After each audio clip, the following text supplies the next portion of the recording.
10-й месяц воюю по поводу вот этого строительства. Строительство ведется незаконно.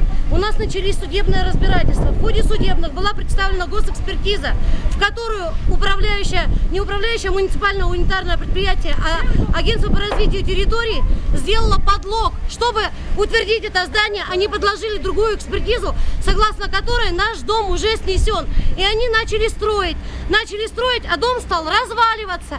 И теперь, чтобы скрыть свои огрехи, они решили нас сжечь. Здесь стояли дома. Халтурина 3/3, Халтурина 3/1. Люди судились и их сожгли. В прошлом году здесь было 6 пожаров. Нас уже поджигали в прошлом году.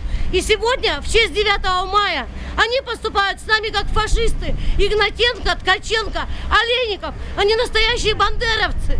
Вот стоят строители, 100 пудов они поджигают. Они поджигают, несмотря на то, что наши дети, они строят в праздники, они строят в выходные. Для них нет российских законов. Они кричат, у нас один закон, лишь бы нам заплатили деньги. Им платят, и они поджигают нас.